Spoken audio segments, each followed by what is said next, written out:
End of Parshas Balak is the terrible story of the Bnei Midian and Baal Peor. The women of Midian, they enticed the Jewish nation, they enticed the Jews, and they came and they fell. They were not able to withstand that test. And then those women, they brought the Jews who were sinning with them, and they said, come to the Baal Peor, come to our idols. And they started serving the idols. That caused a terrible pandemic. And Moshe Rabbeinu told the Klal Yisrael, those who were still loyal to him, that it's time to kill all those people, time to mete out the corporal punishment on those, the capital punishment on those who were nitzmadim leBaal Peor, those who were connected with that idol of Baal Peor. And then the final straw was when one of the great leaders, one of the Nesiim, started sinning publicly with one of the women, with Cosby, Zimri and Cosby, and Pinchas took a spear and he killed them both. And with that, the Magefa stopped and the people stopped dying. In the Medrash it says that Pinchas brought Zimri and Cosby, the dead Cosby and Zimri that he killed, he brought them in front of Hashem and he said, this is why, for this you're killing 24,000 people, for this people are going to die. And with that HaKadosh Baruch Hu accepted and the Magefa stopped. What lies within this demonstration that he brought Cosby and the dead Cosby and the Zimri? We all know what's going on. What was he trying to emphasize? What was he trying to show? Meshech Chochmah explains very beautifully. It says the halacha says that we are allowed to accept karbanis even from sinners, even somebody who's not a perfect Jew, he sins, but we can still accept karbanis, we can accept sacrifices. But when somebody is constantly, publicly sinning with idol worship, so from him we cannot accept any more karbanis. What's the difference? So the Meshech Chochmah explains as follows.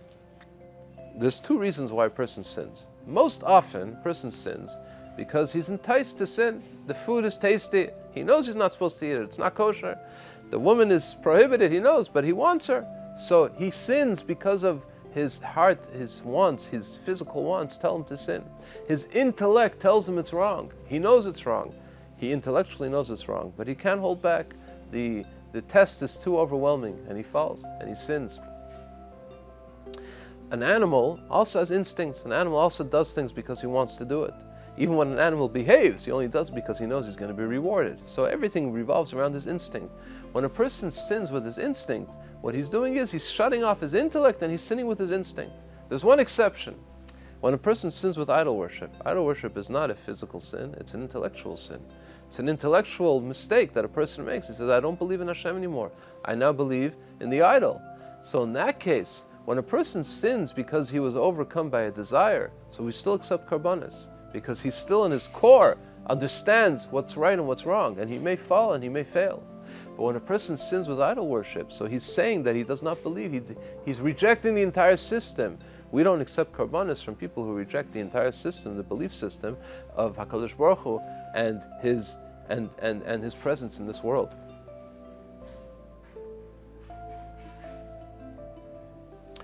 This is usually the case with idol worship, but there is an exception. And the exception is the story in our parsha.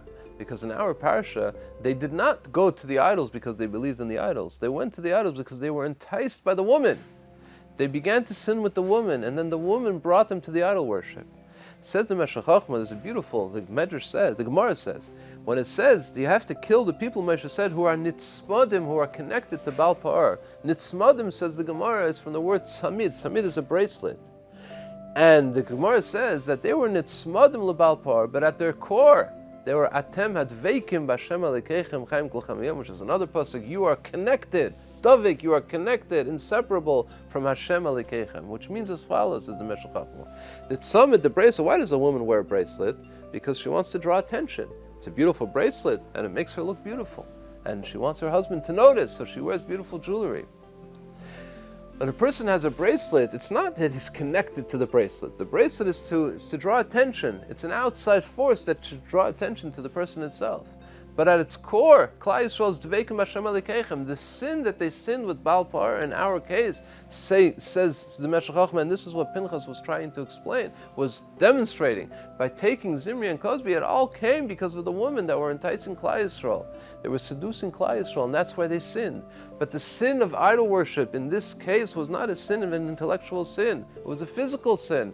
Okay, so that that is something that's forgivable, says Pinchas. This is why you're killing 24,000 people. If it was a sin of idol worship, if it was a real sin of idol worship, if they were connected to the idols, they were dovek in idols, then I would understand. But it's just like a tzomid, it's just a bracelet. The real sin is the sin of the woman, which is something that we understand that people can fall because sometimes they go after what they want or their desires over their intellect, but in their intellect they're still connected to that Hashem Elokeichem. So this is the lesson of Pinchas. This is what Pinchas told HaKadosh Baruch Hu, Ve'ifal, like the pasuk says in Tehillim, that Pinchas was able to convince Hashem to stop the Magefa, to stop the epidemic, because of his argument that this sin was not a sin at its core, at their intellectual core. It was a sin that was only because of an outside force, was because of a Yetzer Hara, of the woman of Midian. Every time when a person falls and fails, he has to be careful. People do fall. The Yetzer Hara is strong, but they should remain strong in their intellectual connection with HaKadosh Baruch Hu. They should realize that we have to always be connected. Good Shabbos. Please don't forget to subscribe. You'll get the video every week by subscribing. Put a like. Thank you very much. Good Shabbos.